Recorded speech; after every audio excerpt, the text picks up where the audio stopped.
Chief Adewale sat under the mango tree in his compound, sipping palm wine and staring at the fading sun.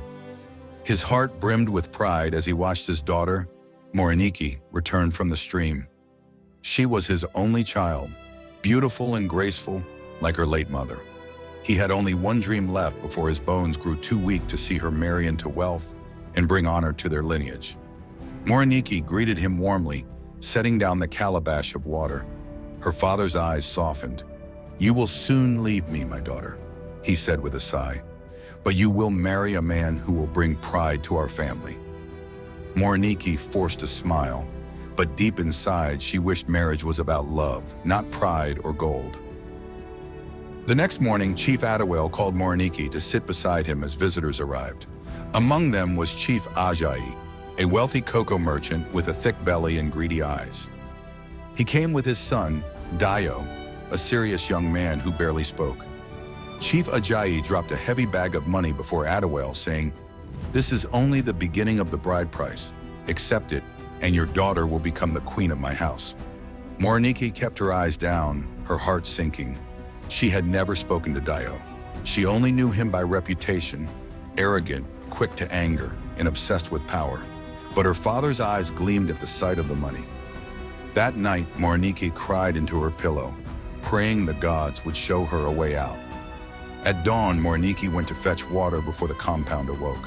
There by the riverbank stood Tunde, the young hunter. He was tall and strong, his brown eyes always gentle when they rested on her. They had been friends since childhood, and over time their hearts grew close in secret. "Morenike," Tunde said softly, touching her arm, "I hear your father has accepted Chief Ajayi's bride price. Tell me it isn't true." Tears pooled in her eyes as she nodded. "Then run away with me," he whispered, his voice trembling. But Morenike shook her head. "My father's honor is at stake, Tunde. I cannot." Days later, the village gathered for the annual Yam Festival. Young maidens danced, adorned in beads and wrappers of bright colors. Morenike danced too, though her heart felt heavy. Her father sat proudly among the elders, while Chief Ajayi's son, Dayo, watched her hungrily from across the courtyard. Tunde stood in the shadows, his eyes locked on Morenike. He saw her smile fade whenever Dayo approached. As the drummers beat louder, Tunde's resolve hardened. He would not let her be forced into a life of misery. That night, he made a vow to the gods under the Iroko tree. "Give me the strength to win her back." While the village slept, Chief Adewale sat counting the gold in bags of cowries brought by Chief Ajayi. Unknown to Morenike, her father had debts hidden from everyone. The bride price was his salvation, his path to restoring dignity among elders who mocked him for his poverty. He did not sleep that night. Guilt gnawed at his heart as he thought of his daughter's tears. But wealth had a sweetness he could not resist. "I will give her a life of comfort," he justified to himself. "She will thank me one day when her children run around golden floors." At dawn, Tunde went to Morenike's hut. "If you marry him, I will leave this land forever," he said, his voice breaking. Morenike turned away, tears slipping down her cheeks. "What choice do I have, Tunde?" she asked. "My father has spoken. If I defy him, it will bring shame upon us." "But what about love?" Tunde asked, his voice fierce. Morenike shook her head, her shoulders trembling. "Love does not feed the hungry, Tunde. Love does not pay debts. Love does not restore honor." As he left her, Tunde clenched his fist, vowing to find a way to prove that real love was worth more than secret riches. The next day, Tunde went deep into the forest, hunting for days. He emerged with the biggest antelope the village had seen that year. He dragged it to Chief Adewale's compound and dropped it before him.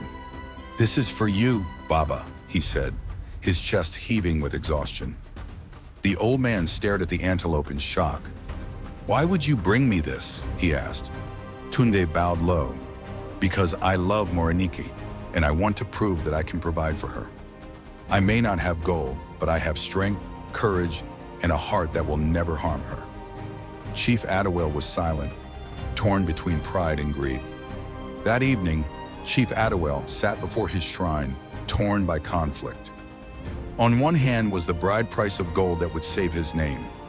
On the other was Tunde's humble offering and his daughter's happiness. He poured libation on the earth, praying to the ancestors for guidance. As he rose, Morenike came to him and knelt at his feet. "Papa, I will marry whomever you choose, but I beg you, choose for my peace, not your pride." The old man closed his eyes, tears slipping down his wrinkled face. He saw her mother's spirit in her eyes, begging him to do what was right. At dawn, Chief Adewale summoned the elders of the village to his compound. They sat in a circle under the mango tree, fanning themselves against the rising heat. He told them everything about Chief Ajayi's gold, Tunde's devotion, and Morenike's tears.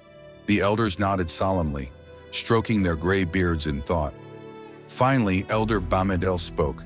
"Chief Adewale, it is written that a father must choose what brings honor to his house. But honor is not only gold. If your daughter lives in sorrow, will her tears not stain your name?" The others murmured in agreement. Adewale closed his eyes, weighed down by the truth of their words. Later that day, Chief Ajayi arrived with his entourage, drums beating ahead of him as women ululated in greeting. He wore his finest agbada, embroidered in gold thread. Dio walked behind him, chin raised high with arrogance.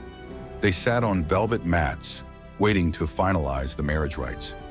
Morenike watched from her window, her chest tight with fear. As her father came out to greet Chief Ajayi, she prayed silently.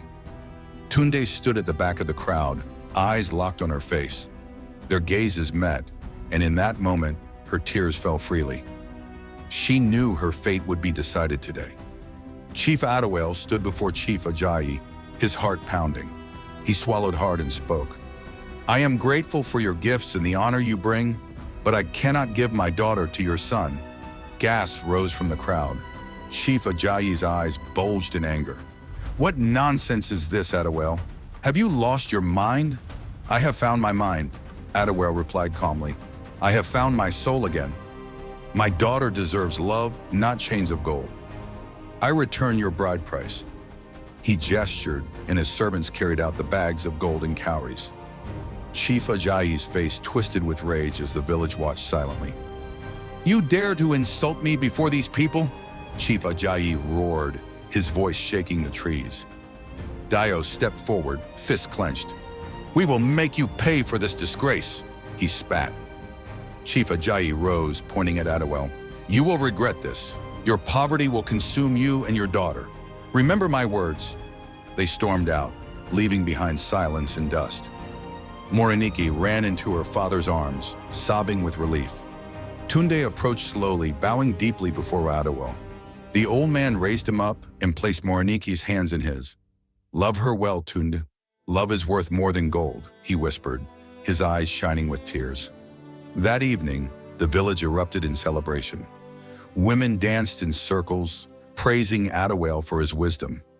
Drummers beat rhythms that echoed into the night sky. Tunde and Morenike sat together under the moonlight, their hearts light with hope. "You chose me despite having nothing to offer," Tunde whispered, kissing her forehead. "You gave me everything my soul desired," Morenike replied, tears glistening on her cheeks. Her father watched them from afar, his heart filled with peace. The elders approached him, praising his decision. "Your name will be remembered for generations," Elder Bamidel said, clapping him on the back. For the first time in years, Adewale slept with a smile. In the weeks that followed, preparations began for Morenike and Tunde's marriage. Women came to her hut daily, teaching her songs and dances for the wedding. Tunde spent his days hunting and gathering palm wine, ensuring their feast would be plentiful. Morenike's heart brimmed with joy she could not hide. One evening, as the sun set in golden flames, Morenike sat with her father. "Thank you, Papa," she said softly. Adewale smiled, stroking her hair.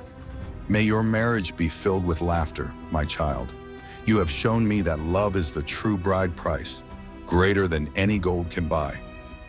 Just as peace settled upon them, news spread that Chief Ajayi had cursed Adewale's family. He went to the Babalawo, women whispered in fear, and swore Morenike would never carry a child. Morenike's heart froze when she heard it. She ran to her father trembling. "Papa, what if his curse is true?"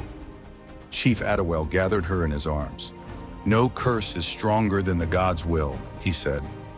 That night, he and Tunde lit a fire and prayed to the ancestors, offering palm oil and kola nuts. "Protect our home from evil," Tunde whispered, his heart resolute. He would fight for Morenike with every breath.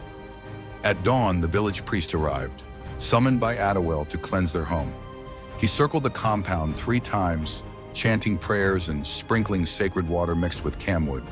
He tied red and white cloths on the doorway, symbols of divine protection. The villagers gathered, watching in awe. Finally, the priest raised his staff. "Fear no curse," he proclaimed. "The gods favor this union. Their love is pure, their hearts unblemished. No darkness shall overcome them." Morenike fell to her knees in tears of relief. Tunde lifted her gently, kissing her hands. "We are free," he whispered against her trembling lips. The day of the wedding dawned bright and clear. Women braided Morenike's hair into intricate styles adorned with coral beads. Her wrapper was a rich, deep blue, embroidered with gold threads. Tunde wore a white buba and sokoto, with a leopard skin draped across his chest, symbolizing his strength as a hunter. Drummers played as elders blessed them with palm wine and proverbs. "May your love be stronger than death," Elder Bamidele intoned. As Tunde and Morenike danced, laughter and praise filled the compound. Her father watched with tears in his eyes. Finally, his daughter was married, not for wealth or pride, but for love that would endure forever. Months later, Chief Ajayi returned to the village.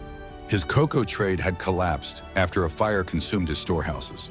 His clothes were torn, and he walked barefoot, seeking forgiveness from those he had wronged. He arrived at Adewale's compound and fell to his knees. "Forgive me," he wept. "My pride has destroyed me." Chief Adewale looked at him with pity. "May the gods teach you humility," he said, offering him water to drink. Morenike and Tunde watched silently from inside their hut, holding hands. They knew then that curses and riches meant nothing compared to the blessings of truth and love. Soon after, Morenike fell ill with morning sickness. Women gathered around her, ululating with joy. Tunde ran to the stream and brought back water in trembling hands. "Are you well?" he asked, his eyes wide with fear and excitement. Morenike smiled weakly. "I carry your child, Tunde.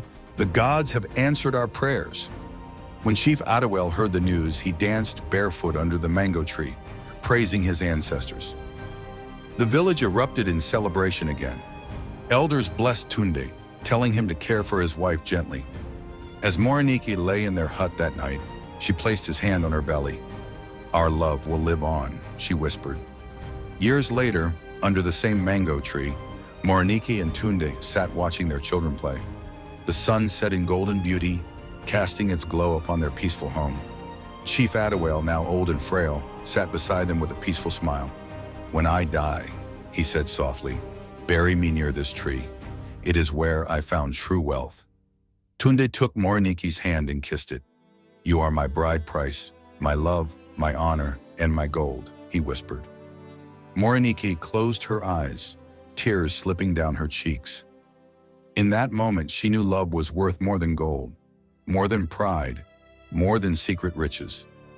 It was the only treasure that would last forever. Thanks for watching. If you enjoyed this story, kindly like and subscribe to this channel for more amazing story.